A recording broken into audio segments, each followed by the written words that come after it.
Start చేసి introduction ఇచ్చాక అవును అవును.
గుడ్ మార్నింగ్ మేడం గారు.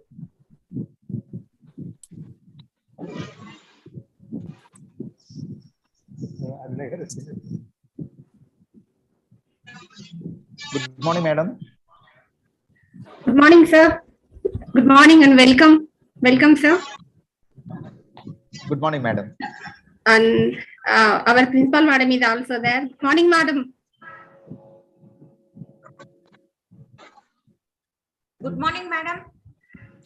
Good morning, sir. Welcome to our college, sir. Good morning, madam. Thank you, madam. Thank you very much. Very happy to see you, sir. Thank you very much, madam.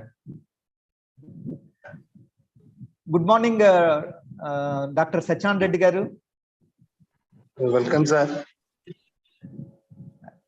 Thank you, sir. Thank you. Okay. So shall I start, sir? Shall I start? Wait Yes, madam. 1 minute. Yeah, we'll continue. Madam, if other students have to join, madam, I believe Yeah. we Sir. can wait for 5 minutes or we can start. It's up to you. Yes, sir. We will wait for another 5 minutes. Then 2 we will minutes. start our program, sir. Oh, okay, madam. Okay, madam.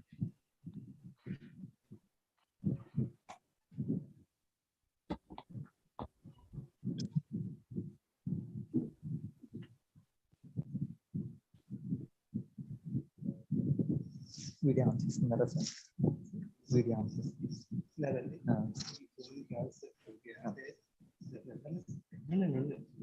Sir, our principal, sir, Dr. APV Apparao is also present here. Oh, good morning, sir. Funny, sir. Namaste. Welcome, sir. How are you, sir? Fine madam గారు. Welcome, sir. Madam గారు. Welcome. Madam principal గారు good morning అండి. Good morning, sir. Good morning, sir. Good morning madam గారు. Madam, he's Dr. APV Apparao garu, principal Sri YNM College, madam. Oh, okay, sir. Sir, nice to meet you, Okay. sir. Thank you madam గారు. Very glad to meet you. So happy to see you, sir. After a long time. Yeah yeah. Madam గారు Madam, actually, these are all my gurus, ma'am. Oh, very nice, madam. No, madam. And now also, actually, when I approached sir about the speaker about this webinar, then sir immediately responded, and actually now he's the principal, so he immediately suggested Naidu sir, Dr. Naidu sir. Yeah, madam. And also a very kind cooperation, madam. Actually, this YouTube live and everything, uninterrupted Zoom meeting also, they only provided, madam. Thank you, sir. Thank you so much, sir. Madam, all it is the effort of Dr. Naidu sir only, madam. He's very competent. He also worked as a principal in previous institutions. Yes, sir. Okay, you have to start. Yeah, madam. Yes, sir. Yes, sir. Sir. So actually the participants I'm are so giving less. this- Sir, it's giving only this to 11:03, Naida. sir. We will wait for another 2 minutes, then we will start our program. Okay, okay, madam. Sir.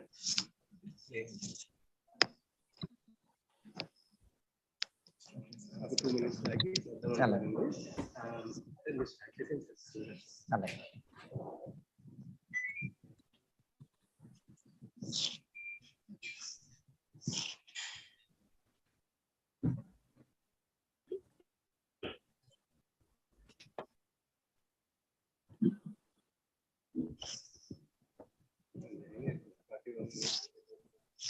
Anna madam, have you sent a reminder to the students? Oh, yes, sir. But it's only 11:04, so they will join, sir. Okay, okay, madam. No problem.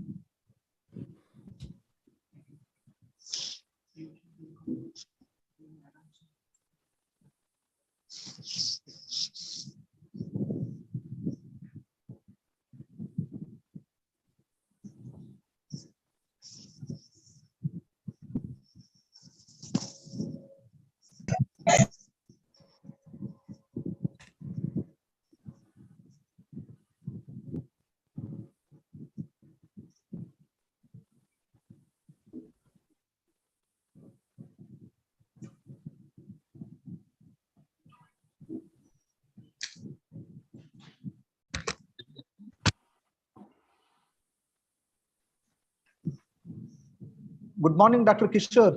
I'm very happy to see you here. Good morning, sir. I'm equally happy, sir. Very, very happy. Good morning, sir. I welcome Dr. Kishore. He is Associate Professor of Electronics and Communication Engineering, Satyabama University. Good morning, I'm sir. also- Welcome, sir. Kishore, sir. Yes, ma'am. I'm also a student of Dr. Naidu, sir. Okay. So we are all students. Okay. Thank you, ma'am. Thank you. Thank you, Dr. Kishore. Thank you, sir.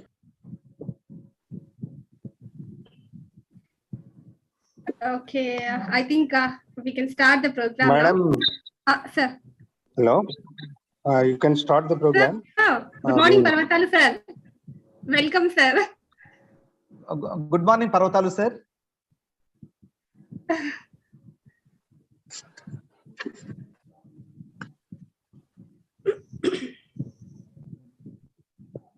So, ma'am, shall I start the program, ma'am? Yes, madam, please. Okay, thank you. Good morning, one and all. Myself, Aruna Penamandra, Assistant Professor in Physics, Government Degree College for Women, Karimnagar. Our college is the pride of Telangana, and our physics department is the crown to that. Behalf of our department, I welcome you all for this webinar. Now, I invite our head of the department, Sri N. Sachidanand Reddy, sir, to initiate this webinar. Over to you, sir. Yeah, madam. Good morning, one and all. Good Is morning, it audible? Good morning. Okay. Yes, sir. Good morning, sir. Good morning. Respected beloved dynamic principal, Dr. T. Sri Lakshmi Garu, chairperson of this program. Welcome you, madam. And Dr. APV Apparao Garu, principal of Sri YN College. Welcome you, sir. Today's webinar resource person, speaker, respected Dr. VVS Naidu Garu. Welcome to you, sir. Sir, our Thank you, college sir. is GDT Women UG and PG College, which was established in the year 1973. Science Mathematics Group was established in the year 1998. Now we having well established 3 laboratories with full equipment and also well-versed faculty members. We not only concentrated on the academic matters, but we are also concentrating on the development of the students. Moreover, we are directing towards the physics. For that, we started the certificate course, mobile repairing, not only for the physics students. This certificate course is extended to all of our college students, BCom, BA, all groups, which was extended. And we also organizing the value added course that is about nanotechnology. This is about few words about Department of Physics. Today, we are conducting the national webinar on energy conversion in buildings through smart technologies. So this is about few words about our Department of Physics. Now, madam, over to Aruna, madam. Okay, sir. Thank you. Thank you, sir. And no doubt, for every success, there should be a huge support and encouragement. For us, our principal, Dr. T. Sri Lakshmi Madam, plays that role. Now, I welcome the dynamic leader and the backbone of our college, Dr. T. Sri Lakshmi Madam, to say a few words about this webinar. Over to you, ma'am. Thank you, Aruna Madam Garu. So, good morning, one and all. So, respected dignitaries, today's resource person, Dr. VVS Naidu Garu, Associate Professor from Sri YN Autonomous College, Narsapur, Andhra Pradesh, and Principal of YN Autonomous College, Sri Apparao Garu, and Dr. Kishore Sir,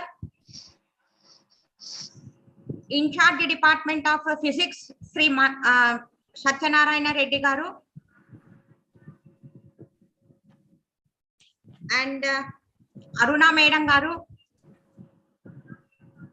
Vice Principal Matta Sampath Kumar Reddy Garu, IPAC Coordinator Sri DS Chakravarti Garu, and PG Coordinator Srinivas Reddy Garu, Staff Secretary and Physical Director Sri Sridhar Rao Garu, and all other faculty members from all the departments of our college and also from various colleges of both the states, Telangana and Andhra Pradesh, and participants from various colleges of both the states. So a very good morning to all of you, and I extend a warm welcome to all the dignitaries to this webinar, which is organized in a virtual mode. So on energy conservation in buildings through smart technologies. So at the outset, I congratulate the Department of Physics for organizing such a wonderful webinar on a very relevant and useful topic, that is energy conservation in buildings through smart technologies. So I once again extend my heartfelt welcome to all the dignitaries and the resource person to this webinar organized in virtual mode. So I welcome you all, sir, to our college in virtual mode, and I would like to present a very brief introduction regarding our college. So it is my privilege to present the assets of our college. So our college was established in the year 1973, and it is one of the prestigious college in the state of Telangana. And we have BA, BCom and BSc courses in English medium, Telugu medium, and we are offering BA Urdu medium also. And in PG, we are having MSc Botany, Zoology, Chemistry, and Commerce, MCom. So our college is established in 9.2 acres of land with large greenery and large plantation, and we have very well developed infrastructure. So we have different blocks: administration block, physical sciences block, biology block, BA block. So we are having very well developed buildings for all the groups, and all the basic amenities like water facilities. We have 2 ROS plants of 2000 liters capacity each, and we have a n number of toilet blocks, and we have very well established library, and we have very well developed sports physical education department, and we have 75 classrooms including laboratories with well developed infrastructure and equipment. So our college has been elevated as a model degree college under RUSA in the year 2016, and we have received 4 crores of funding from RUSA, and with 4 crores there is a lot of development of infrastructure, and also we got permission from our honorable commissioner Sri Naveen Mittal Garu to utilize 3.5 crores of accumulated funds. So with all these funds, we are developing the college in all modes. So we are improving the ICT based equipment also. So we have LCD projectors for all the classrooms. We have 3 digital classrooms and 1 virtual classroom. And in a short period, we are also going to purchase 5 digital classrooms. And we have 350 computers for the benefit of the students. And our college is ISO certified in the year 2020, and we have received ISO certificates for energy as well as for environment. So I am very proud to say that we have received ISO certificates for energy as well as environment. And recently our commissioner has awarded Green Champion Award for our college. So due to enrichment of greenery in our college and the practices that we are implementing in our college. So today's topic is energy conservation in buildings through smart technologies. So as a part of social responsibility towards the environment, so we are also purchased LED bulbs and also energy efficiency fans worth rupees 12,65,000. And in our college, we are having 300 LED lights and 300 energy rich efficient fans. So we are also using alarms to control the overflow of the water, and we are using very good practices to save the energy, and we are educating the students to switch off the lights and fans whenever it is not in use. And in a very short period of time, we are going to establish the solar panel in our college for an amount of rupees 10 lakhs. And these 10 lakhs was donated by our honorable member of parliament, Sri Bandi Sanjay Garu. So we have very well qualified and highly experienced faculty members who are PhD holders and NET and SLET qualified. Apart from the regular education, we are also imparting curricular and extracurricular activities to the students, and we are organizing n number of certificate courses every year. And with this brief introduction, I once again welcome you, sir, to our college. And I am very happy to receive all the dignitaries, Sri VVS Naidu Garu, Sri Appa Rao Garu, Dr. Kishore Garu to our college. So the physics department, they have selected a very useful topic, and the students are going to be enriched with the knowledge of energy conservation through the eminent resource person, Dr. VVS Naidu. So thank you for giving me this opportunity. And over to Aruna Madam Garu. Thank you, ma'am. Thank you once again. Now I welcome my guru and well-wisher, Dr. APV Apparao Garu, Principal, Sri YNM College, Narspur. 1 second, sir. Here about him. ఎంత ఎదిగినా ఒదిగి ఉండాలి అనే నానుడికి sir ప్రత్యేక నిదర్శనం. When I contacted him about this program, he immediately responded, and also he support immediately. They arranged all the things. And sir, please say few words, sir.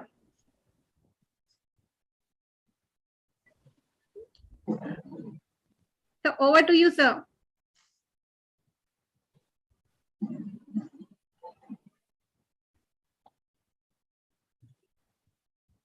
Thank you, madam. Respected Principal Dr. T. Sri Lakshmi Garu, respected HOD of Physics, Sri N. Satyanarayan Reddy Garu, beloved Aruna Madam, she is our sister like,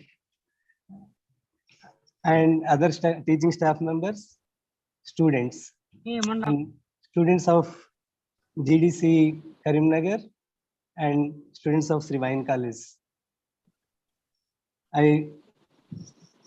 First of all, I feel this as a privilege to be a part of this webinar. And I shall thank Aruna Madam for giving us this opportunity. And as and when Aruna Madam approached me, I immediately remember Dr. V.V.S. Naidu Garu. He would be the correct person, suitable person. He is very competent, and he always updates himself for day-to-day updates and day-to-day science and developments. So I thought he is the right person for this webinar, and I approached him immediately, and he immediately accepted my plea. And at this juncture, I must thank Dr. V.V.S. Naidu Garu to accept my plea. And he selected the topic about the saving of energy. Of course, we may generate energy, but we should know how to save it. And nowadays we are having that we are seeing the developments of technology, and we should make use of the developments and the technology, and we shall know how to save the generated energy.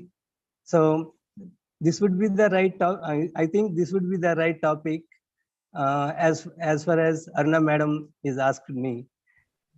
As he asked me, it should be a topic which should be meets the present needs. So I approached Naidu Garu, and he came with the right topic, I think.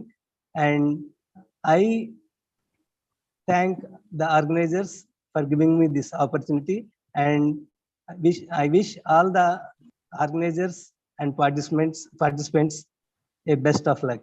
Thank you. Thank you, sir. Now, Thank you, sir.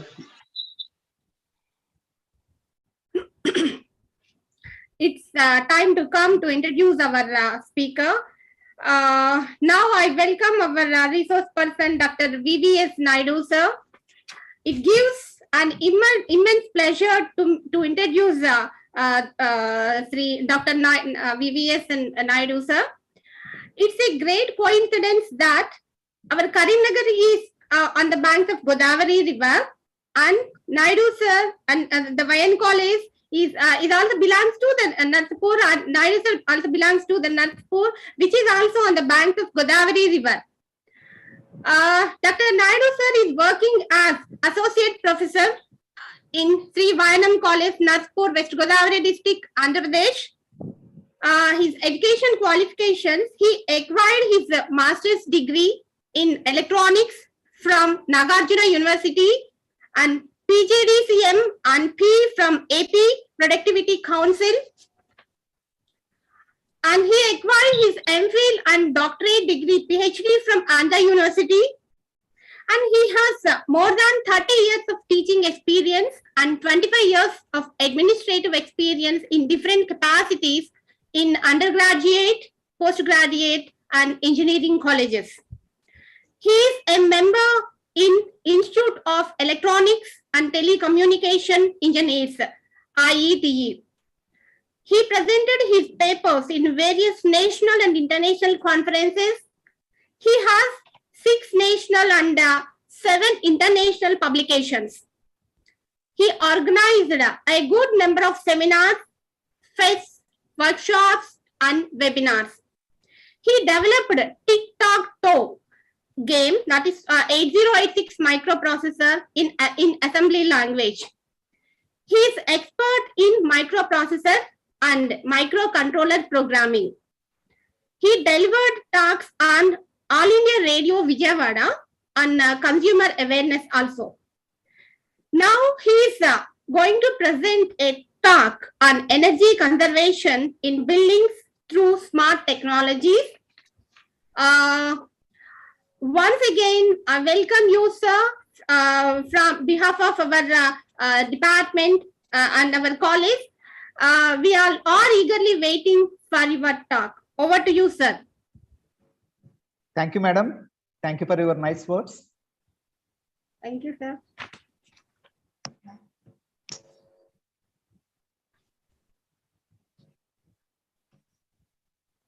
Just give him a moment for me. I will just start the program. Okay, sir.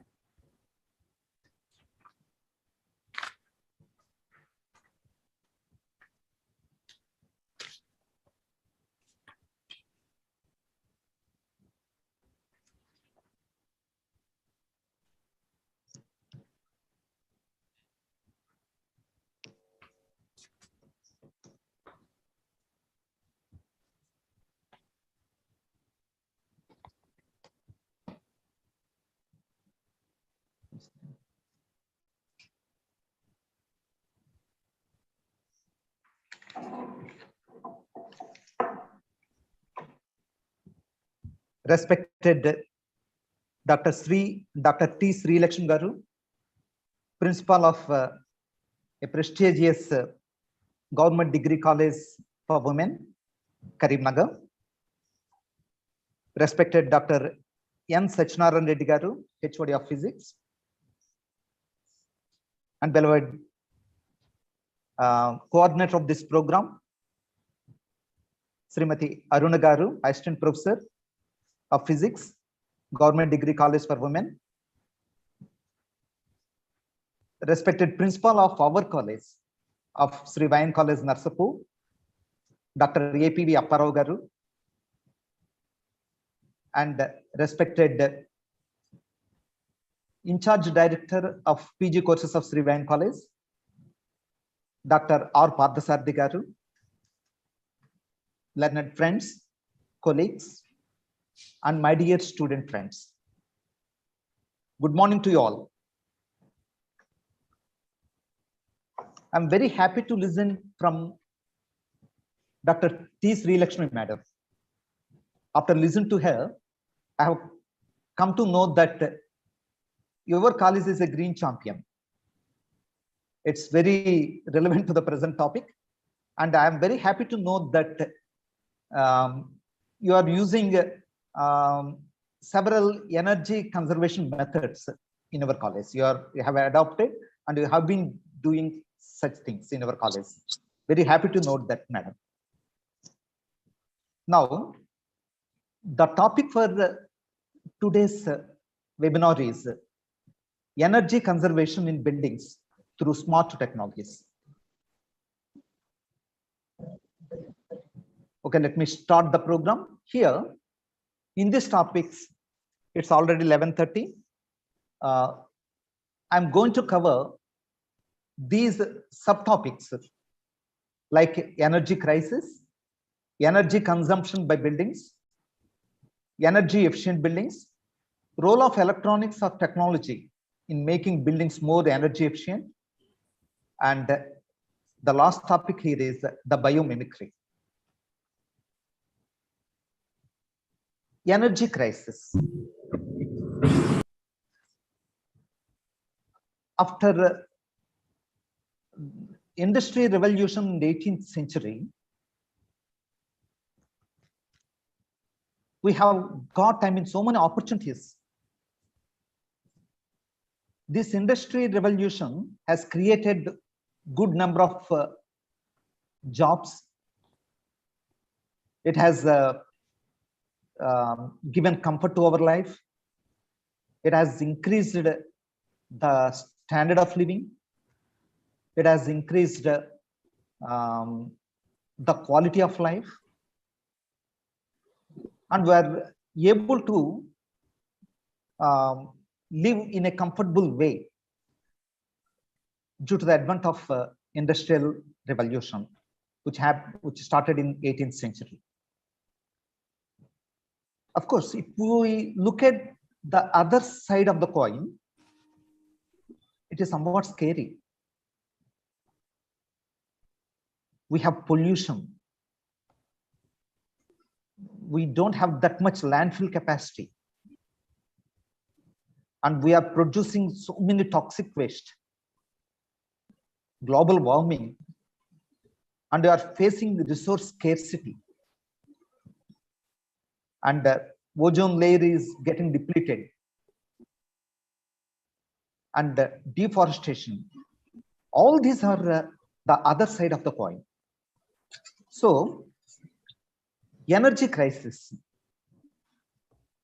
We are highly dependent on some energy sources like petrol, diesel, coal, and some other fuels. They are called fossil fuels. Here, my mother always says, we used to live in a house where there was no current in our childhood. I can't imagine how they could live in that environment. Now, we're using air conditioners and all that. We are living in a comfortable manner. Actually, 20 years ago, having an air conditioner in a house is a luxury. Now it has become essential.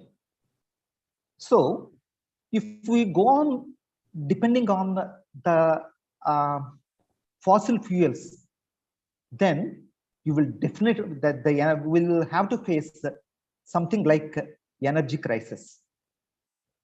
Yeah, the second largest oil field is in Kuwait. That will be depleted within 40 years. At the current rate of consumption, we still have oil for the next 100 to 40 years and gas for 80 to 150 years. Excuse me.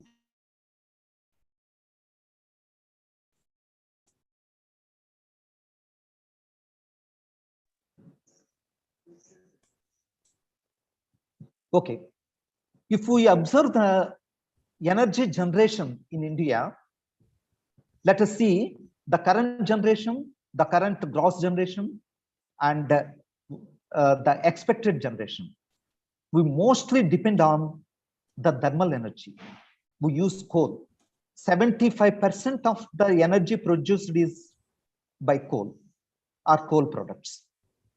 We are using only 25% of other energies. Of that, 10% is the hydro energy. That is what you call hydel energy sometimes. Here, we use only 15% of renewable energies at present. But the expectation in India by 2030 is we should not depend mostly on what you call the thermal energy. It should be reduced to 50%. And the other sources like wind energy, the solar energy, and the other energies should be enhanced. That is the future expectation. And you have the climate change. Here, in the last 100 years, the temperature has increased by 1 degree centigrade. It is very terrifying situation. So we are in the phase of global warming. Global warming refers to this trend of rising global temperatures. If you see, this can badly impact the climate. In some places, higher temperatures could lead to more droughts and heat waves. And in some other regions, rising temperatures could also increase the amount of water that evaporates. This ultimately leads to more frequent and intense storms in some areas. Climate change could continue to lead to melt the ice and glaciers and warming oceans. And we often find wildfires. Of course, we don't find in India much wildfires. That happens in USA most often. And sometimes we'll have to face the rising sea levels. These changes impact people, planets, and animals. One thing I want to say here, after 80 years, that is after in 2100, in the recent study conducted at the University of Chicago and Tata Center for Development confirmed that 1.5 million more people are likely to die in India annually due to extreme heat. So we will find more number of deaths, not due to diseases, due to heat waves. Some more threatening. Here, this cartoon reflects the future scenario, and it also depicts the seriousness of the problem. See, he is suffering from carbon emissions. The doctor is saying about the patient. He is suffering from carbon emissions, rising temperatures, plastic waste, polar caps thawing, and apathy. So it is highly threatening one. So we should see that something has to be done on this. Here, one more threatening aspect here is by 2100, actually we get 3 to 4 days. We observe 3 to 4 days as heat waves. What a God clue. It is in a summer we get 3 to 4 days. But if the same situation continues, then we occur heat waves 80 to 100 days in a year, which is actually the entire summer. So we should think of it. So coming to the point of our today's seminar, energy conservation. It is the key. It will prolong the fossil energy that now exists until the development of other ways. Because we should see that fossil energy, as I have said just a few minutes ago, our resources will last only for 80 to 100 years. What next? What do we give to our future generations? Are we not responsible in giving Earth in a conditional way? So it will prolong. We need to see that the fossil energy reserves are prolonged. So we should think of the other ways of energy generation. See, if you observe, this is the energy consumption by sector. What we think is, we naturally think the most of the energy is being consumed by the industries and the transportation, because we have good number of vehicles going on the roads, or if you take railways and any mode of transportation, we think that they are consuming much. And of course, industries are also consuming much energy. But if you see this slide, it is not the industry or the transportation alone which consumes much energy. It is the buildings. Buildings alone will consume 40% of the energy. The buildings might be for residence purposes or for commercial, whatever. These buildings consume 40%. It's a considerable number of the energy. Suppose if you look at the slide, for residential purpose, it is 22%, and for a commercial purpose, it is 18%. So we have to design the buildings in such a way that they consume less power, so that we can save energy. I wish you can take the car and put it out.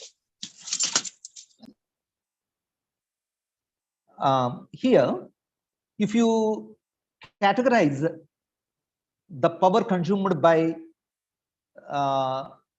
the non-commercial buildings like residences, you see computers will consume 1%, and you can just have a look at this. Refrigeration takes 8%, water heating 12%, and heating, refrigeration, other things.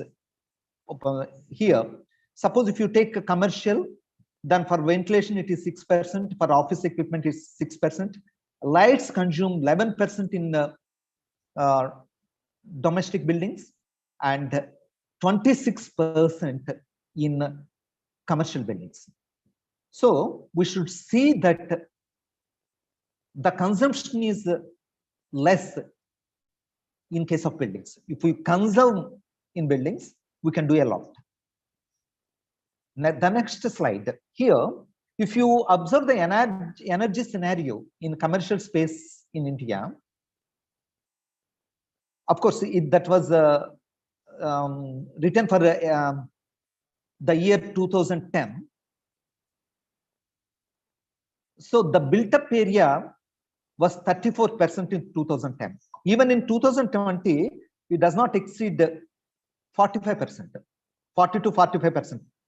So we have to build the buildings. The remaining part is left. That is something around 60% by 2030. So we have only 40% buildings are there. We have to construct more buildings. That is 60% of buildings are to be constructed. So we should think of it. Suppose if the buildings are constructed in energy efficient way, then we can conserve the energy much.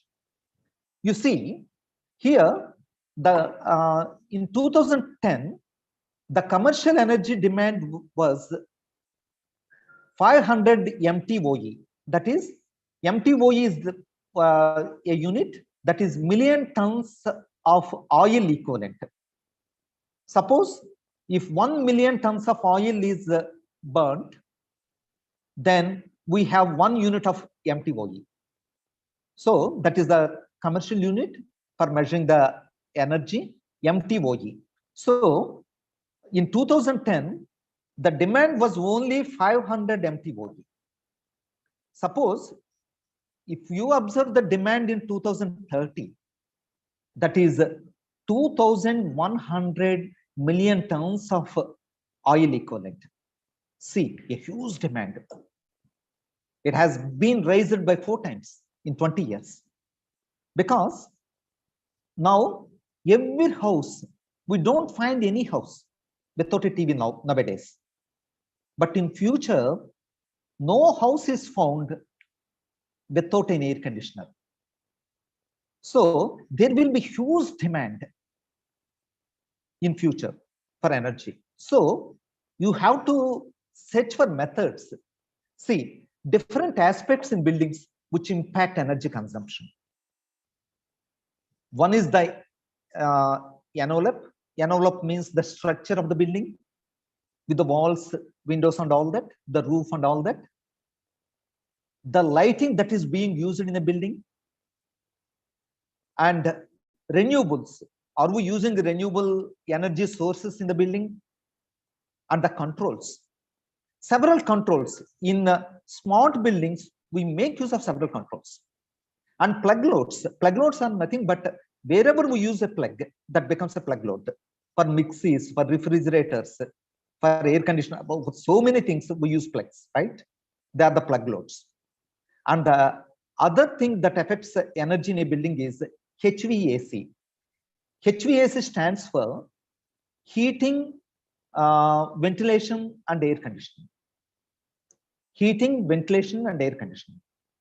So in our area, like Andhra Pradesh or Telangana, we don't find room heaters. But in northern India, we need to have room heaters. So these are the different aspects which impact energy consumption. Let us go in detail about this. Design of energy efficient building. Okay, one is called passive design. In passive designing, we don't use any what you call the active sources, active energy sources. It is just passive. The walls, the glasses, the windows, we use in such a way. Here you see this reduce demand first. The designing aspects, the designing aspect clearly tells, clearly describes how to reduce the demand. If you reduce the demand, then naturally our consumption will be reduced. Let us see. Here, make loads efficiently and effectively. The second point here is, whatever load means, whatever appliance we are using. Energy efficient lighting. Madam was telling that Madam Sridevi, Madam, principal of Government Degree College for Women, Karimnagar, was telling about they are using LEDs. They are energy efficient lighting. Okay, they consume less power. Earlier, we used to use incandescent bulbs. That means 100-watt bulb. Now we are getting more lighting just by using 7-watt bulb. So we have to essentially use energy efficient lighting. High efficiency MEP equipment. MEP stands for mechanical, electrical, and plumbing equipment. By using high efficient mechanical, electrical, and plumbing equipment, we can reduce the energy that is needed. And we have to use controls. The one more point here is we have to use star rated equipment. Minimum 3-star. That was actually introduced in US long ago. Now it has been in India. So if you want to purchase any electrical appliance like TV, or TV doesn't consume much, of course, the air conditioner, or what you call the refrigerator, the washing machine. So you need to see that is star rated. At least you have to buy 3-star rated equipment. If you buy 5-star, it is, well, 5-star means it consumes less energy. Even though it costs much, you should see that your equipment consumes less power so that we can save energy to the future. See, the third point here is use renewables to meet energy needs. Here in our physics, we have cluster papers, all these on renewable energies.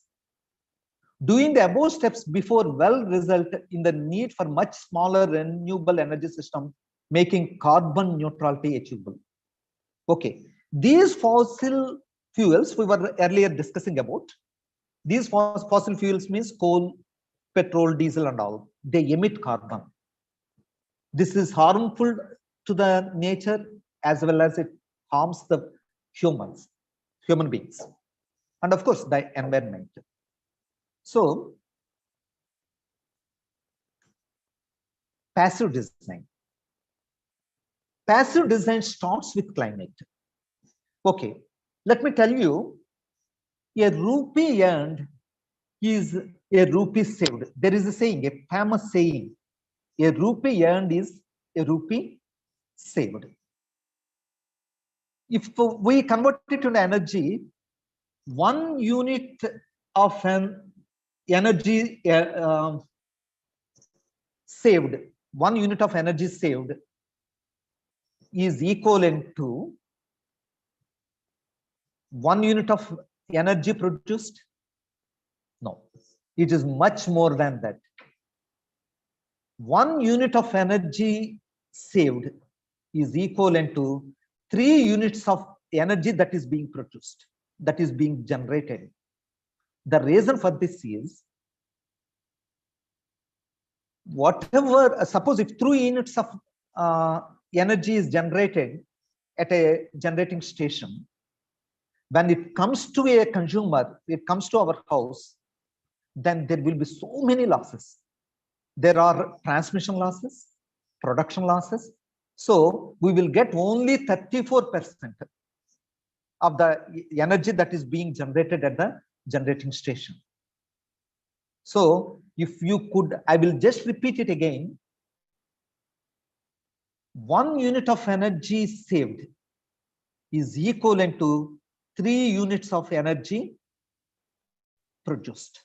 So we should always search for methods to save energy. So if you save 100 units of energy, we can save 300 units of energy. Okay. If this passive design, see, passive design starts with climate. Climate will influence orientation, shading, air movement, seating, and materials, etc. Architects and builders need to understand the local climate and properties of regionally available building materials to design climate responsive buildings. Appropriate orientation and form, openings in buildings and envelope, operable windows, internal space planning, etc. are various methods that can be adopted. Let us see in detail. Here, we have to design. Here, what happens is, in normal practice, if we want to construct a building, whether it is constructed in Karimnagar or in Narsapur, we adopt the same procedure. We build the buildings in a similar way. Here, ours is a place, that is Narsapur is a place where the sea is very closer to us. Ours is a coastal area. I think Karimnagar is far away from sea. And humidity is very, very high in our area, and it's very, very low in Karimnagar area. Suppose if we use the equipment also, here, air cooler, suppose you take one equipment like air cooler. It doesn't suit the Narsapur requirements because the humidity, it increases the humidity. So if air cooler should not be used if the humidity is more than 60%. Okay, in Karimnagar area, you can use air coolers, but in our Narsapur area, it is not advisable to use air coolers, especially in summer. In other seasons, it may be used. Okay, so depending on the climatic conditions, depending on the area we are living, we have to design our house. This is what passive design is. So here we don't use any active sources. We just by designing, we can see that a small we can conserve much energy. Let us see. Suppose if you take areas like Rajasthan, in Thar area of Rajasthan, they are very hot and dry climate design. So you have to use very, very thick walls. The diagram shows it. This picture shows it. You should use thick walls. Very, very small windows. You can see very, very small windows and ventilators there, and reflective paints. It is not here in our buildings, we paint with multicolors, different colors, because they should be painted white. Because whatever energy that falls on it, whatever sun rays that fall on it will mostly get reflected, and they will not come deep into the room.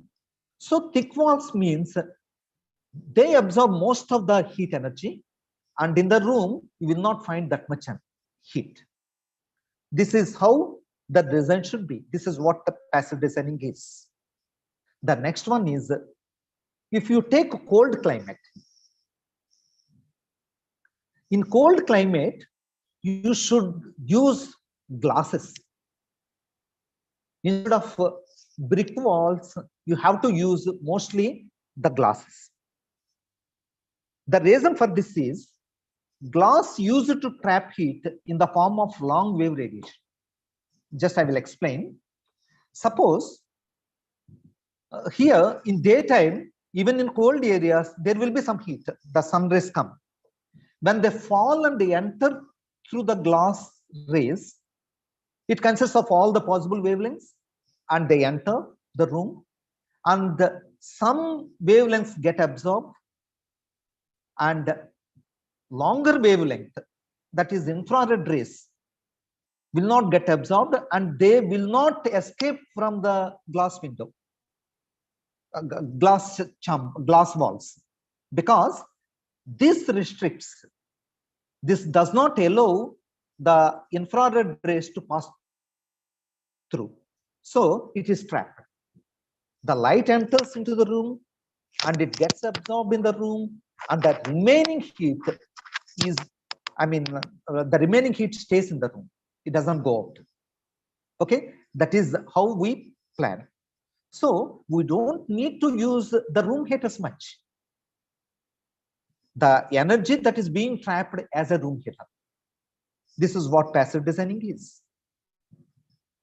The third one, this suits our area. If you take coastal areas like Narsapur, we need to have warm and humid. We have a warm and humid climate. There, we need to have large windows. See the picture, large windows that allow cross ventilation. So if you have if you allow the air to pass through, then you can minimize the humidity, and this is how a design should be in the case of warm and humid climate. See, I just want to tell you about a person. He is late Sri Anil Lal. He is India's #1 and world renowned sustainable architect. A few years back, he passed away. So, here, that was he bought quarried land in 1987 and built environmentally sustainable house in 1993. It is his own house built by him. So he purchased a land. People thought, why did he purchase this land? Because it was full of rocks and it is not at all suitable for constructing a house. But he made use of all the stones there, and I constructed a beautiful house there. You see how beautiful it is. The elevation part you can see. It is an environmentally sustainable house. And here, late Sri Anil Lal was a true indigenous architect who used local made bricks like Nana Shahi bricks, also known as iron bricks, and many other locally produced stones and bricks. You can see this. He has built this wonderful and beautiful house by using the stones that are available locally.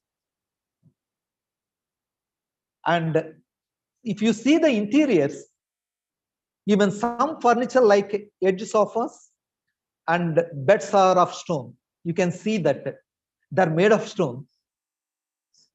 And you can see the other picture also here in his house. Anil Lal says, and he strongly believes, every building has to be climate responsive. Green is not a fashion statement. It is merely the logical and commonsensical way to go. It is just not a fashion. Green is not a fashion. Of course, it is a passion. It is not fashion. It is merely the logical and commonsensical way to go. So now let us talk about energy saving equipment. Energy efficiency or efficient, once the structure is designed, we have just seen how to design a passive structure depending on the climatic conditions. Now let us see the equipment we use in those buildings. Energy efficiency or efficient energy use, energy efficiency or efficient energy use is aimed at reducing the amount of energy used in the working of products and services. The more energy efficient appliances you use, the lower your utility bills will be, while also protecting the environment from harmful gases such as carbon dioxide. You see, as I have just said earlier, you better use, whenever you purchase any electrical appliance, go for a star rated one. And you should be, it is always advisable to go for 5-star rated equipment or appliance, even though it costs much. In the long run, it saves current bills. And moreover, it is eco-friendly. Renewable energy. Once all possible measures to reduce energy demand are deployed, renewable energy systems must step into meet the rest of the energy demand. They must step in to meet the rest of the energy.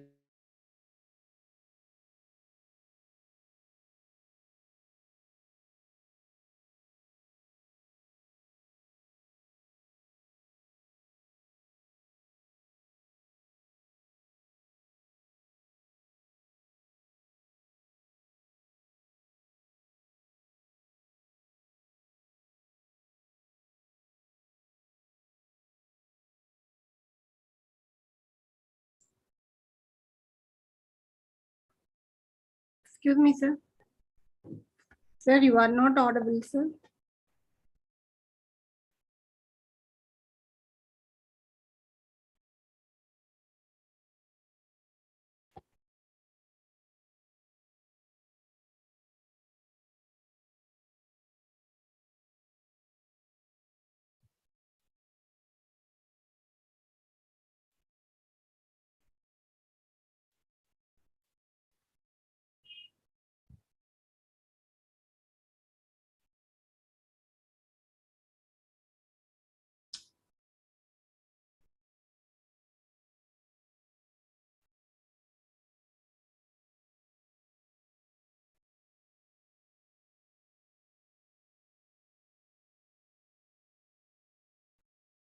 Sir, Naidu, sir.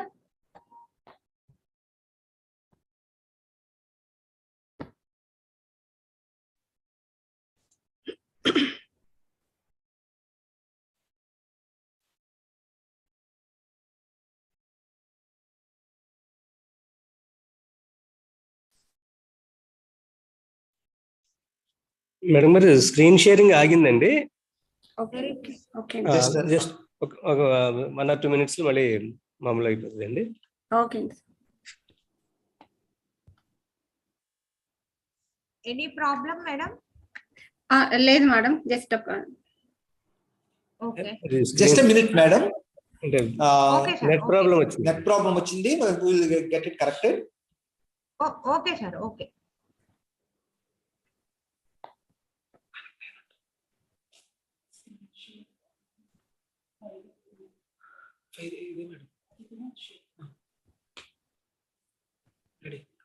Okay వచ్చింది వచ్చింది.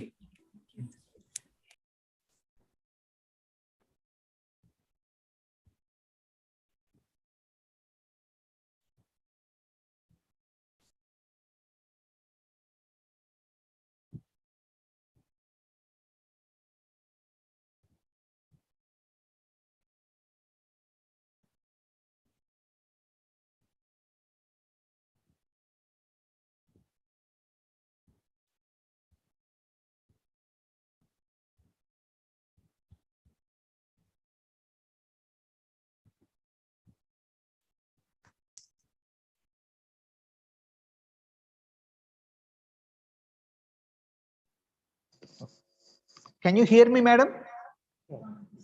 Okay, Yes, madam. sir. Okay, thank you. Yes, Thank sir. you, madam. Thank you. Now, we were discussing about the energy saving equipment. So, you better purchase any equipment which is 5-star rated.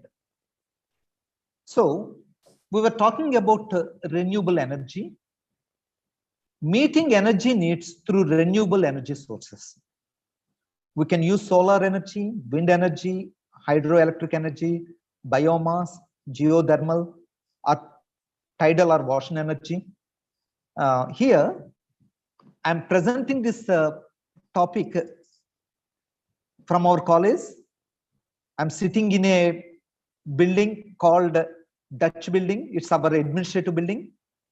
It is a 370 years old building. It is energy sustainable building. It was built by Dutch people long ago. We're using it. And I'm very glad to say that we are using one of the renewable energy sources like solar energy. Now, we are using, when we have uninterrupted power supply in this building, we have solar panels which are erected at different parts of the building, on different buildings, and we are making use of that energy source. Okay. Now, this is something about geothermal. Suppose if you observe some areas like Delhi, you find extreme climatic conditions.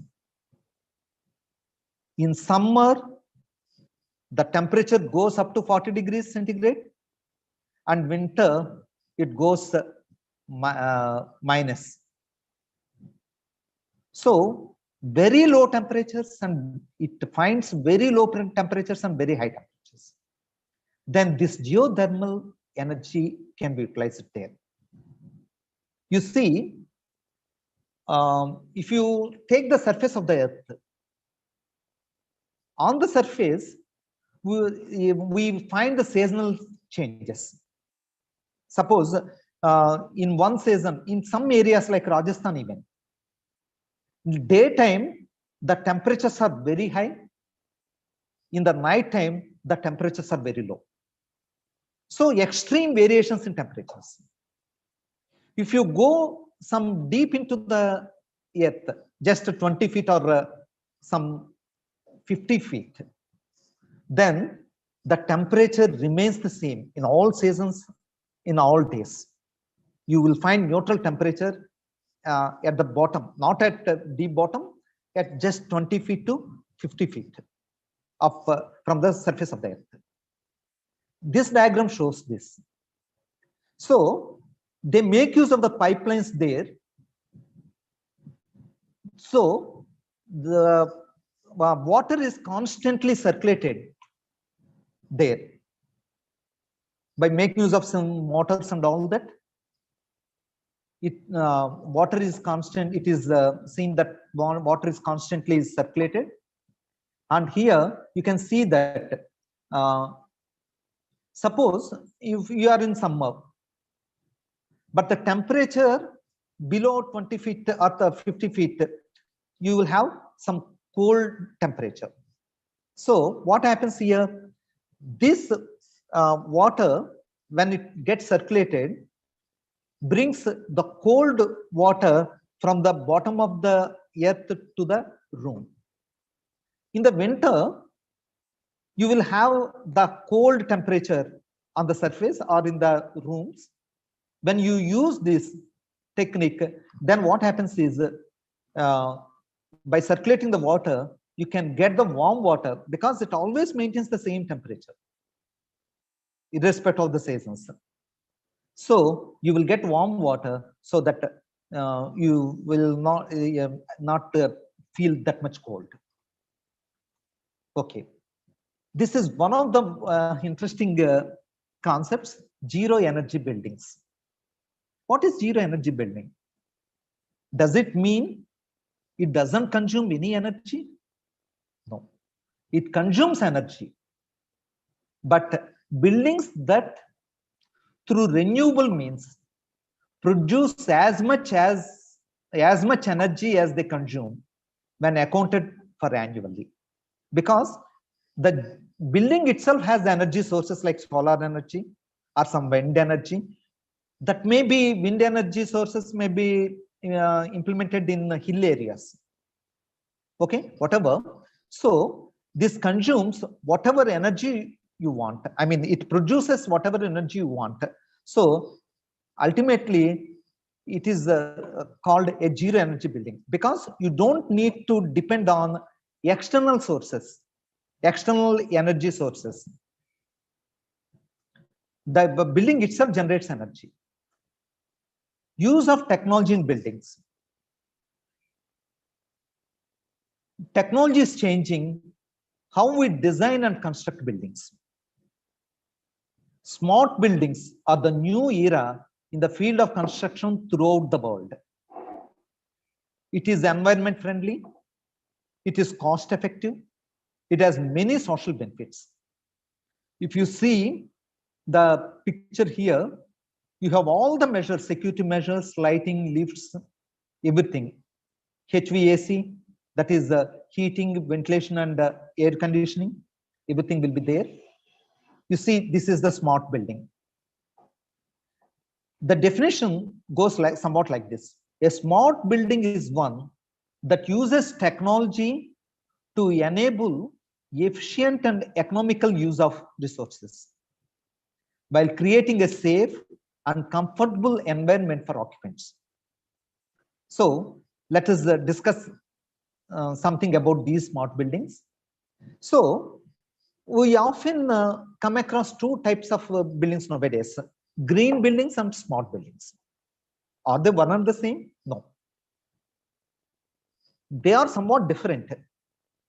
If you look at green buildings, you should have sustainable sites. You should have water efficiency, water, energy and atmosphere, materials and resources, indoor environment quality. And coming to smart buildings, it depends on all technology, that is data network, video distribution, AV systems, video surveillance, access control, HVAC control, power management, programmable, lighting control, facilities management, cabling, infrastructure, wireless systems. But both smart buildings and green buildings have some certain commonalities. They should be designed to optimize the energy performance.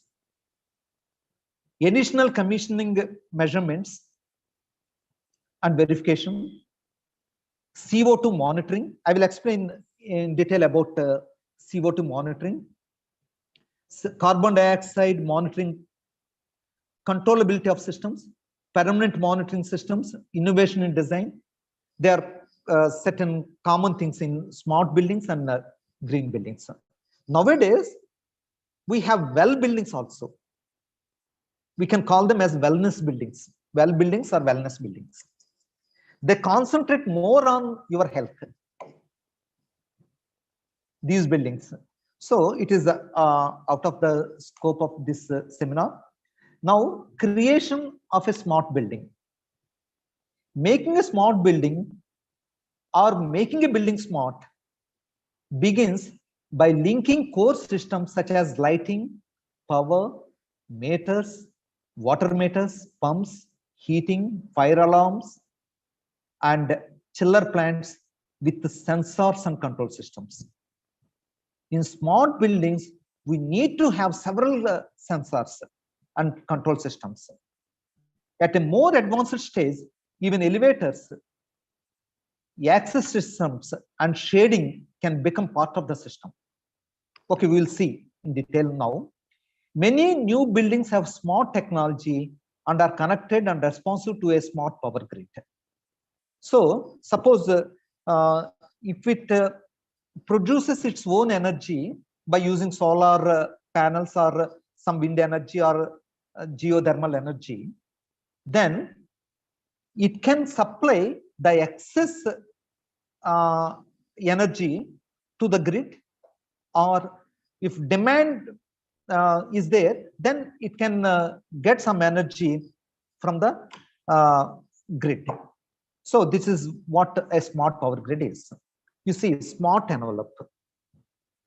Envelope means the outside structure.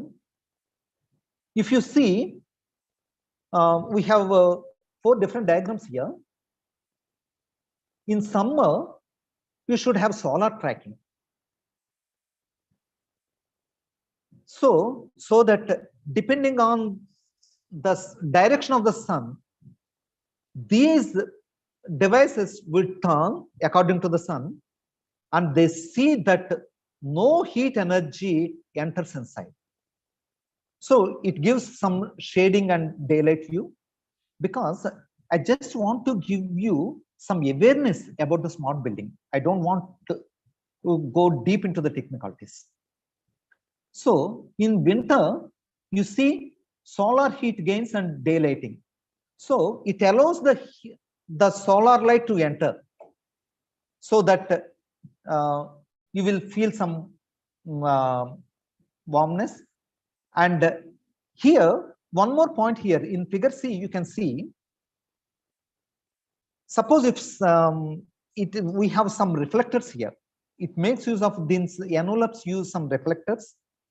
So if they reflect on some other buildings, the buildings get affected, right?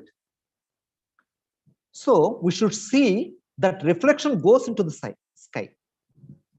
Depending on the direction of sun rays, they adjust themselves so that the light reflects to the sky.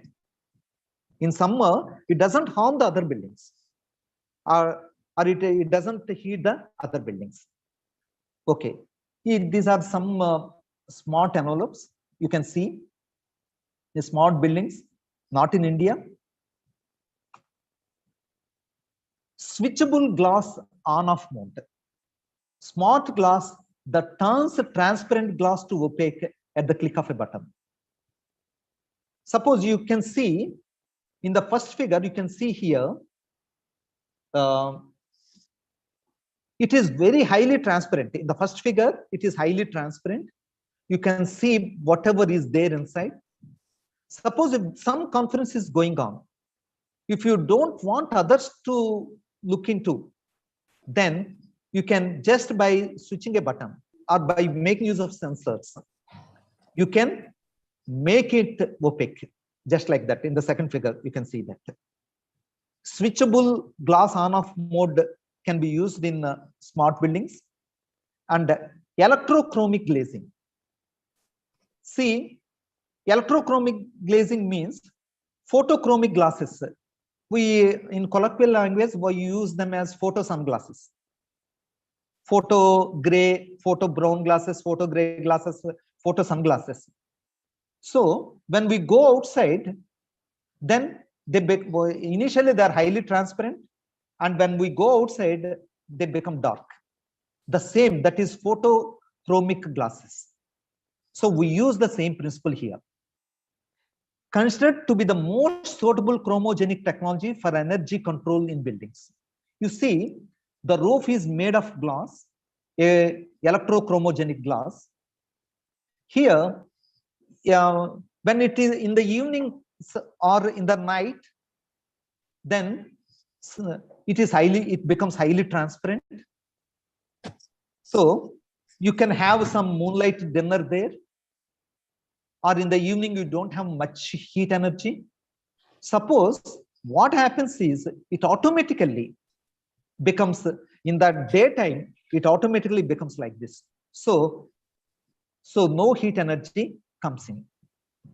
This is by using electrochromic glazing technique. Building management system, BMS. This has to be done in smart buildings. That is, one is the energy management, heating, ventilation and air conditioning systems, lighting systems, lift and escalator systems, alarm monitoring, security systems, water management systems, and so on. See, building automation system, you can see HVAC maintenance services there, lighting control will be there, environment control will be there, fire detection and alarm will be there, and intrusion detection will also be there. Some intruder, like a thief, enters in, it can easily identify that and immediately alerts the security. And it has digital video surveillance, smoke detection will be there, and enterprise system integration, and it has all the latest systems in that. Energy information management system, water management system, mechanical maintenance system, all will be automatically done. Functions of smart buildings. Sensing. Energy usage sensing, occupancy sensing. Energy usage sensing and occupancy sensing. That means, suppose our intention is to conserve energy, to reduce the consumption of energy. Suppose if in an auditorium or a conference hall, if some meeting is to be conducted, then depending on the occupancy, the air conditions work. Okay, suppose if you have some 10-ton AC there in a conference hall, which is meant for 200 occupants, if there are only 50 occupants, then we don't need to switch on all the ACs. Okay, it is automatically done. So depending on the occupancy, we have some sensing equipment and we see that it is controlled. Spatial and temporal usage within building. Temporal usage, spatial means sometimes we may make use of the same room for different purposes. So depending on the application, we can use the energy efficiently. It is automatically done.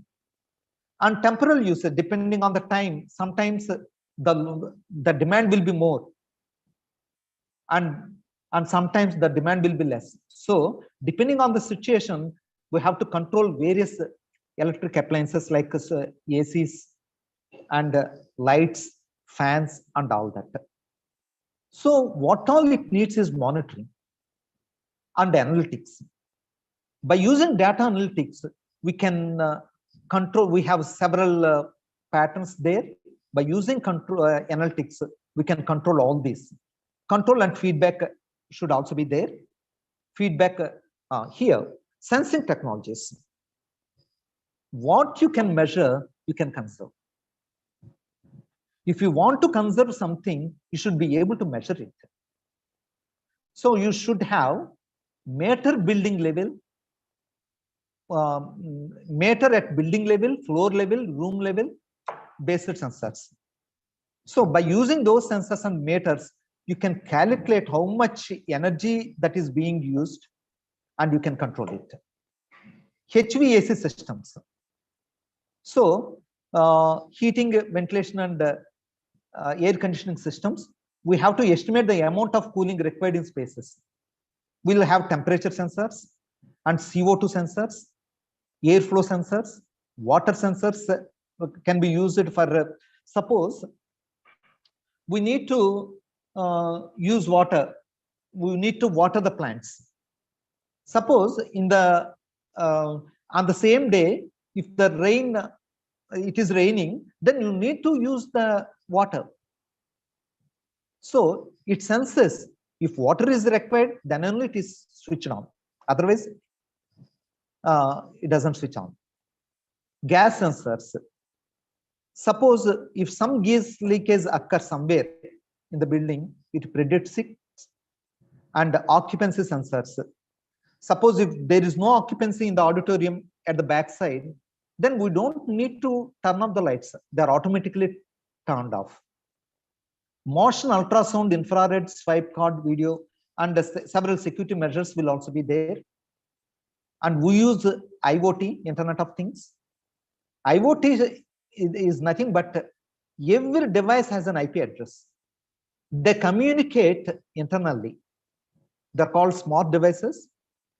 They communicate among themselves, and depending on one device communicates with the other, and the controls will automatically be done.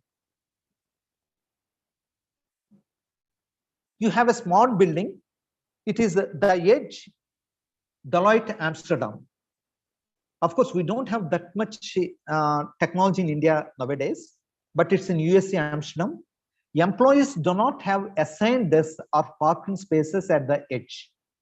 Instead, the building uses number plate recognition to allocate them a parking space when they arrive.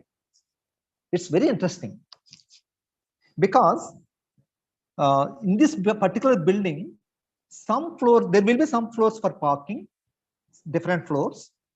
So you need not search for a space for you to park your car. It identifies your number plate because then it allocates a particular space for you there. Because some workers, and because it is connected to their profile and calendar, it assigns them an appropriate workspace based on their schedule and tasks.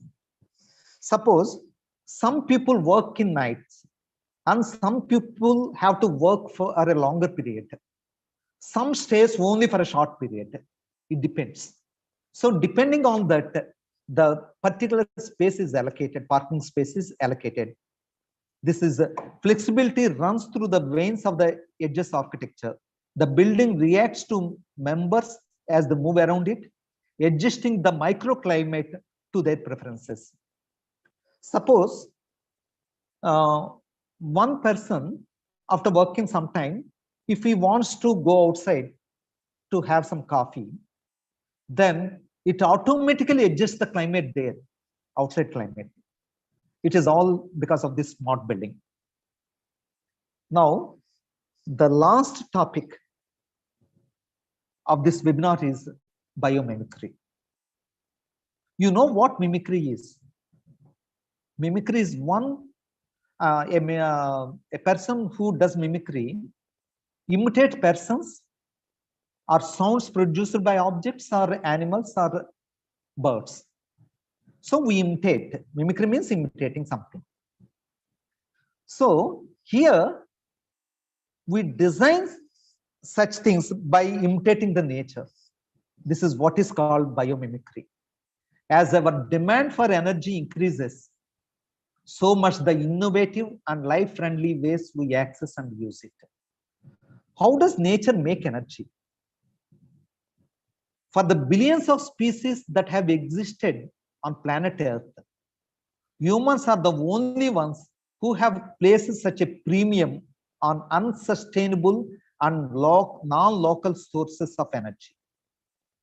How then does nature balance its energy books while producing relatively little energy waste? Now let us have a look. Nature as a teacher. When faced with a problem, ask the question, what organism needs to solve the same problem to survive? What would nature do? If we occur some problem, we have to think, what does the nature do when it finds the same problem?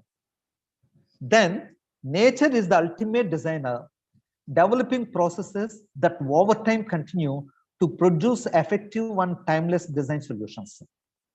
Biomimicry is a practice that learns from and mimics the strategies found in nature to solve human design challenges and find hope along the way. See, it is bird's nest. It's a sparrow's nest. See, it runs on sunlight, uses only the energy it needs, and it recycles everything. It rewards cooperation from other birds and other creatures. It banks on diversity. So it's one of the examples. See. You know what photosynthesis is? The leaves absorbs energy from sun, and they convert the energy received by sun into the energy required from them to grow. This is what is called photosynthesis. So photovoltaic aspect is inspired from leaves. In solar panels, we use photovoltaic cells. There, what we use is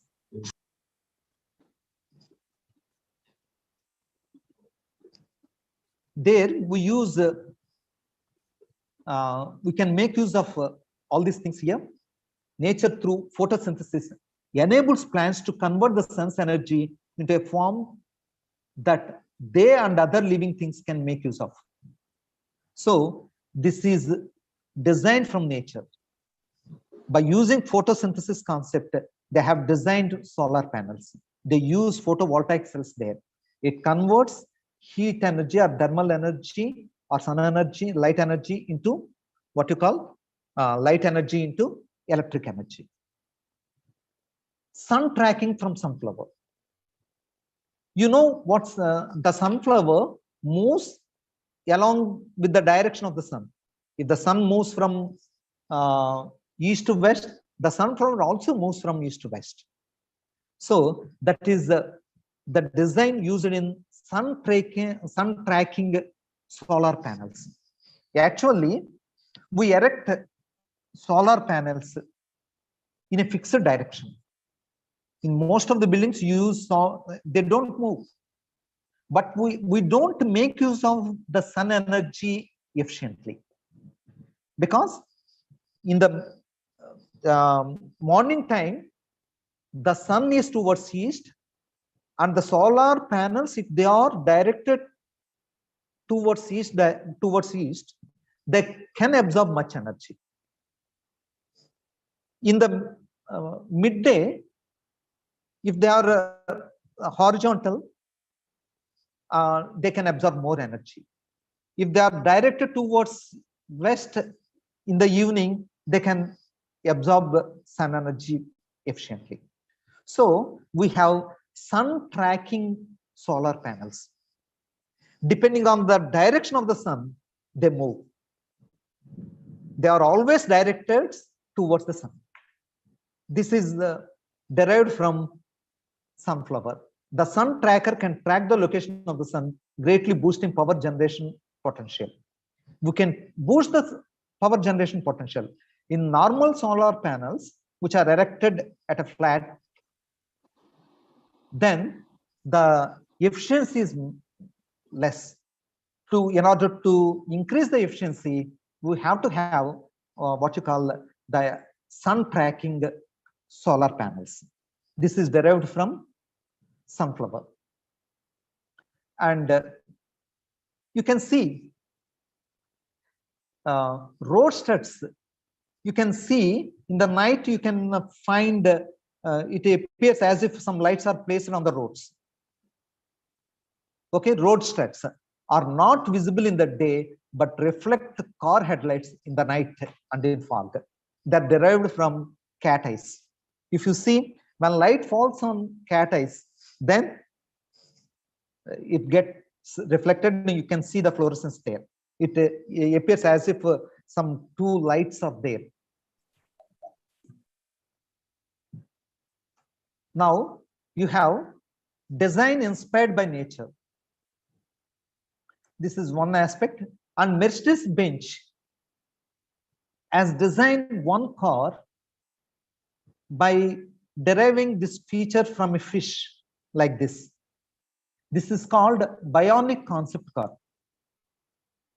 20% less gas consumption. So in India, we call it as petrol or diesel fuel. In USA, they call it as gas. Fuel station gas. Fuel station means here we call it as petrol station, petrol bunk. There they call it as gas station. Gas means it either petrol or diesel. Mostly they use petrol only. Okay, 20% less petrol is being consumed by this particular design that was derived from a fish. Here, as you know, Japanese designed a high-speed train called bullet train. The name, it is named after a bullet because it moves like a bullet at very, very high and amazing speeds. But they found a problem there.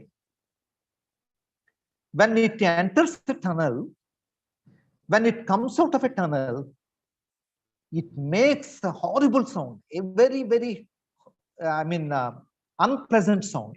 Unpleasant for anyone on the train, nearby the tunnel, and any wildlife in the area. So it was the problem they faced when they first designed the bullet train by Japanese. See, the engineer of that bullet train happened to be a bird watcher. He was a nature lover. He used to observe the birds. Noted that kingfisher's ability to dive into water without making a single splash, which is important so as to scare away the fish. It has a long beak, and here, see, when it wants to catch a fish, if it makes a sound and if it disturbs the water, then what happens? Definitely the fish will go away. So what happens is it doesn't make any sound. So he found that, and he has redesigned the bullet train like this. So it has solved that problem. You see this wonderful ant hills, what we call mounts, ant mounts. Termites thermoregulate by opening or closing vents and manipulating air currents inside the mount. Here, as you know, we have in our house also, we have ventilators. We should see that the air enters from the lower end and the hot air has to go from the ventilators, from the higher end, because if the cold air means it has some moisture there, it is heavy and it is in the ground side, and when it is heated up, then it becomes light and it can go to the roof, top of the roof. So what you take is here, this structure you can see. You might have seen several ant hills. There you find this. You can find the openings there at the top. And in the bottom also there are certain openings to allow the cold air and to allow the cold air to enter in and to allow the hot air to go out from the top ends. This is spider webs. See, this is used to design the bridges. Spider webs is used. This is also a biomimicry concept. This is used to design bridges. Robo-bee X-wing. This is an interesting concept. Here, gradually, to pollinate flowers, you need to have bees. The population of bees are decreasing day by day. So in order to pollinate the flowers, scientists developed flying robo-bees. And these bees can pollinate these robo-bees can pollinate the flowers. These are just some examples of nature's designs. There are many more that have already been discovered and millions of more with their secrets waiting to be unlocked. So a lot of scope is there to discover. So I wish to conclude by saying this: energy crisis is not limited to India. It is a universal problem. We can and should support the efforts to face the crisis and minimize it to the least possible extent. Use of technology for energy conservation. Use of technology for energy conservation is the way forward. Nature has already figured out how to avoid these problems. Look to nature as a teacher or role model to innovate new solutions. I thank the organizers and especially my colleagues, Miss Sravanti, Assistant Professor, Department of MCA, and Mr. Vinay Panindra, Lecturer in Electronics, and my son Aviram, for giving me all the technical support. And I should acknowledge one more person here. She is none other than Hemasri Ralapalli, Manager, Innovation 179D, Alliant Group. And let me say a few words about her. She is my niece. Hemasri Ralapalli is my niece. She has done her architectural engineering from Andhra University. Later, she left for US for pursuing her master's.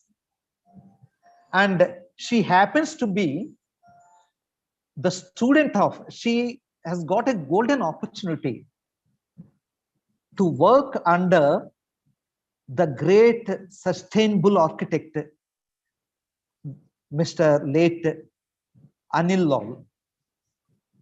She worked under him, though those photographs were taken by her. I have shown some photographs of Dr. Lal's house. And she was instrumental in developing architectural design of solar panels in Arizona State University, in the parking area. She has designed beautifully solar panel for erection of solar panels in that. And she has helped me a lot in learning new concepts with regard to architecture and all that. I should thank Hemasri Ralapalli. I thank the organizers of this webinar, especially Mrs. P. Arunagaru, Assistant Professor, Department of Physics, Government Degree College for Women, Karimnagar. Long ago, some 30 years ago, we worked together in physics department in Srivine College. Later, I had to move to PG courses, and later I moved to some different engineering colleges. And Madam got an opportunity to get selected as a government degree college lecturer. Thank you, Madam, for giving me this opportunity. I also thank Sri N. Sachinaran Reddy Garu, HOD of Physics, Government Degree College for Women, for organizing this webinar. And I thank Principal Madam, Dr. T. Sri Lakshmi Garu, for organizing this wonderful event. And I thank all the participants, the learned friends of teaching fraternity, and my dear the learner students for having participated in this webinar. Thank you. Over to Aruna, madam. Thank you, sir. Thank you very much. Madam. Sir? Can I speak? Yes, sir. You 1 can. minute. Yes, sir. Yeah. So special thanks to Dr. V.V. Naidu garu. You have explained in an excellent way with a natural things connecting a nice way you have explained. So in this regard, I special thanks for on behalf of Department of Physics. Now this session will be hand over to the Aruna madam to say the vote of thanks. Over to Aruna madam. Thank you, sir. Thank you, sir. Thank you very much. And it's a wonderful talk, sir. And really, you have given a lot of information, and also it's an urge to construct our buildings eco-friendly and energy efficient buildings by smart technologies.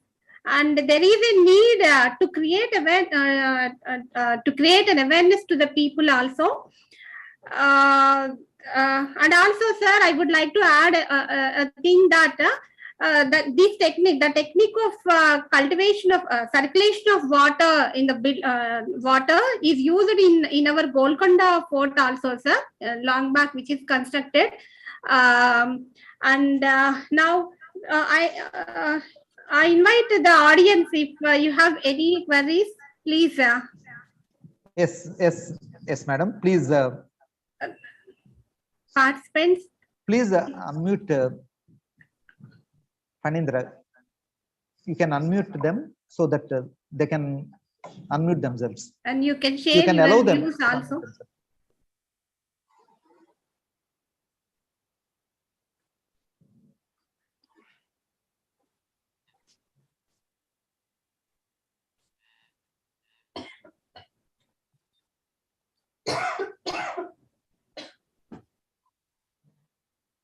Okay, sir.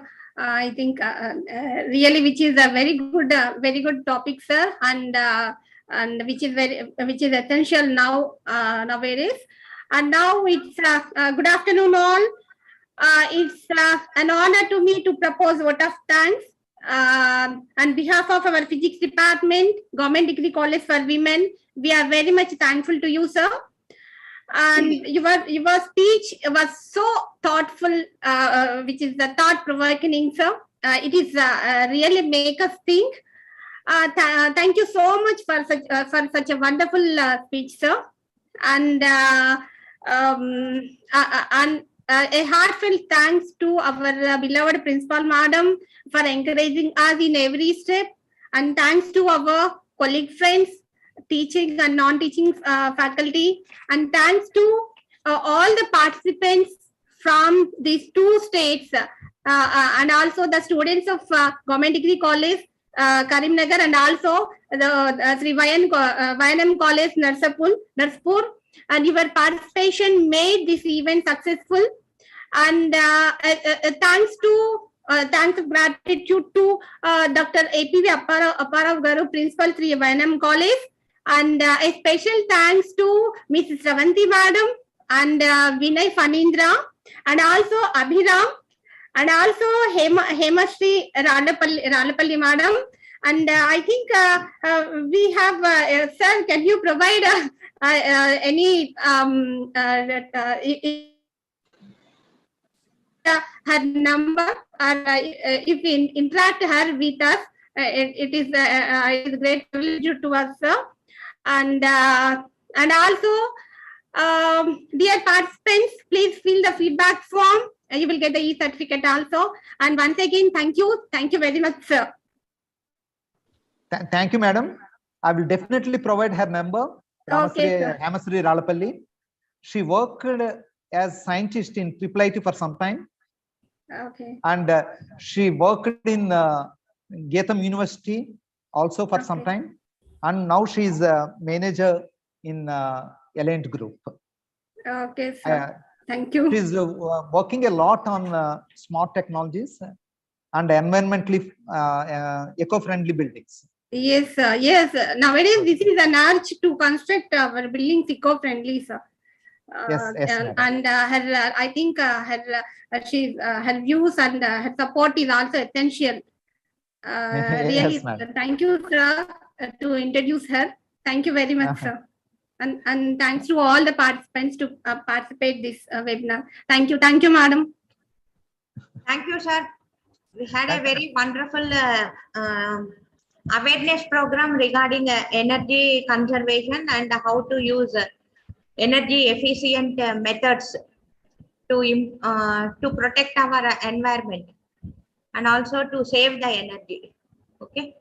Thank you, madam. Thank you. Thank you very And much. also, thanks, sir, for providing this Zoom platform, uninterrupted Zoom platform. Thank you, sir. And also YouTube link also, ma'am. Everything, the technical support is provided by sir only. And sir and his team. Really a special thanks to all of you, sir. Thank you. Thank you so much, sir. Madam, I should thank our principal, sir, Dr. A.P. Apparao garu. Yes, sir. For giving him an opportunity to interact with you. Yes, sir. And he has provided all the technical support. And I should also thank my good friend and in charge director of PG courses, Dr. R. Parsardi garu, for being with me throughout the program. And I should also thank Dr. Sai Baba garu, IQSA coordinator, is also with us throughout the webinar. Thank you so much, sir. Once again, sir, thank you. Thank you all. Thank you all, sir, to success this webinar, sir. Thank you. Thank you so much, sir. Okay, madam. Thank you very much. Thank you. Okay, sir. Thank you. Thank you. Madam, someone is trying to speak something. Abul Shukur.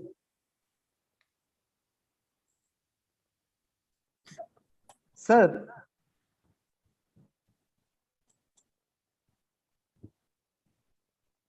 So I think we have unmuted all, sir.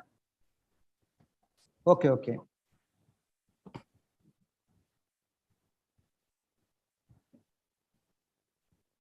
Okay, sir. Thank you. Thank you very much, madam. Okay, we will wind this program, sir. Thank you.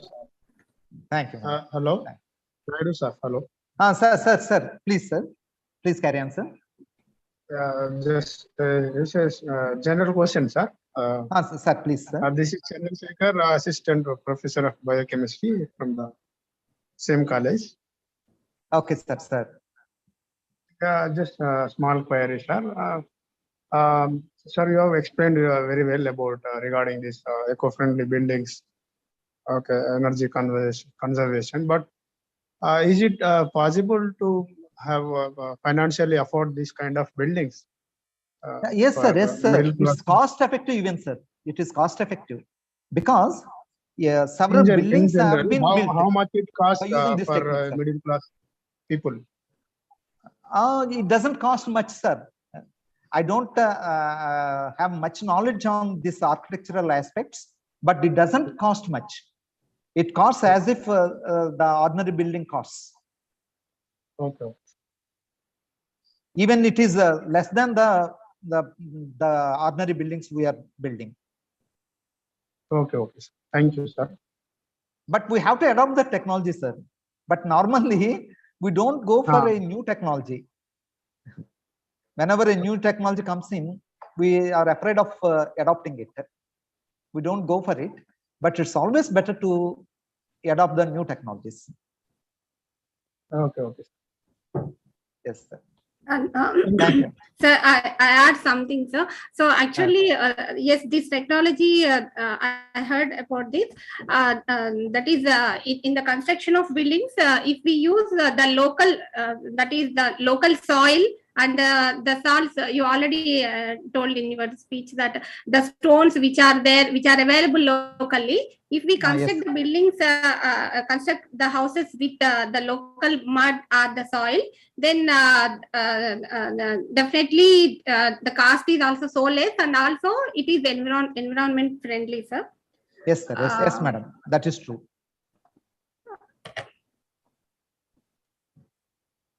Thank you, sir. Thank you, sir. Thank you, sir. Thank you very much, sir. Madam, Aruna madam, Yes, sir. I heard that you are doing some natural farming, organic farming. It's very happy to listen to that. I heard that. Yes, sir. Yes, yes. I have taken training. Yeah, definitely. I will talk to you, sir, because the construction of these solar panels and everything. Suppose if we construct any building and also environment friendly, so definitely we have to work together, sir, in future. Sure, madam. Sure, madam. It's very interesting to have organic farming because you can guide us because we are going for 4th cycle of NAC. Ours is a college which has been accredited by NAC Yes, sir, definitely, with sir. A grade thrice. Now we are going for the 4th cycle. So we need your guidance with regard to the what I mean. We have some what's that course, sir? Nursery. We have horticulture. Yes. We have horticulture course in our college, so you can guide our faculty members. Definitely, sir. Yes. Definitely, and also I will definitely share my knowledge to you, sir. Thank you. Thank you, madam. Thank you, madam. Thank you for the offer, sir. Sir, in our college, sir, Department of Botany and Eco Club, as well as Physics Department, that is Aruna Madam Garu. So they are jointly, they are preparing organic manure from litter, sir. Okay. That's fine, madam. So one more thing is, sir, CCE, that is our Honorable Commissioner Naveen Mittal Garu, he has given permission to construct solar conference hall, sir. So conference hall with the solar roof. Panels. Okay. That's wonderful, madam. That's wonderful. For that, we got a sanction of 25 lakhs, sir, from accumulated funds. We can utilize 25 lakhs of accumulated funds, and we can go for that type of construction in a short period. We are going to start that process, sir. Wonderful, madam. That's wonderful. I heard that you are a doctorate from botany. Yes, sir. Okay. I'm also from Andhra only, sir. Andhra University, madam. Okay, madam. That's fine, madam. I completed my PG at Krishna Devaraya University, Anantapur. SKD, Anantapur. Okay, madam. PhD from Usmania University. And, I am a CSIR fellow, sir. CSIR, wonderful, madam. Fellowship. Okay. fellow. Yes, sir. That's so wonderful, very madam. happy to see you all from Andhra, sir. Thank you, madam. Okay. Aruna madam is also from Andhra. Yes, sir. Yeah, my in-laws are from Andhra. And I worked 7 years in as a degree lecturer. Long back before entering into the government services, I first worked there only, and all these all my gurus, they taught me whatever I am doing now, all I learned from them only, ma'am. Really, it's a wonderful opportunity to have again a speaker from that college. Thank you. Yes, madam, your guru is here only. Yeah. Yes, thank you, sir. Yourself and Malleswar Rao garu and Ramohan Rao garu, all are there, and Lakshmi madam. Really wonderful, sir. Wonderful. Thank you. And Yesterday only I met Lakshmi madam. Yeah. One small submission to the principal, sir. Is it possible to organize this kind of webinars from other departments like commerce or botany? Yeah, sure, We madam. can We are plan having competent such type of faculty here. webinars. Yeah, sure, madam. We will organize some more webinars like this Okay, in sir. future. Okay, thank you, sir. We will be in contact with Arna madam as well as with you also, Okay. and we will organize some more webinars like this. Sure, sir. Thank you, Okay, sir. madam. Thank you, Thank very you. very thank much, you, madam. sir. Thank you. Okay, madam. Okay, sir. Bye. Okay. We'll Thank And you. Thank you. special thanks to Aruna Madam Garu for organizing this webinar so Yeah. that we could able to interact with the YN College staff Yeah, members madam. as well as the principals. Yeah, madam. We Thank you, feel madam. this, Thank it is- and once again, thank you. This you are all for all these things. You are the inspiration person. So thank you very much. And our madam is supporting, sir. Whatever we want to do, she immediately say yes and do. Yeah. That's really a wonderful support, Very sir. cooperative, And yeah. thank you, madam, and thank you all. Okay, madam. Okay, sir. Thank Okay. you. We will Shall we conclude. Shall we Okay. conclude this? Okay, madam. Okay, thank you. Okay. Leaving this. Okay, madam. Bye. Thank you, Okay, sir. madam. Thank you, madam. Thank You, madam. Thank you very much. Thank you very much, sir. Okay, madam. Okay, madam. Shall we end the program, madam? Yes, sir. Yes. Thank you very much. Thank you. Madam.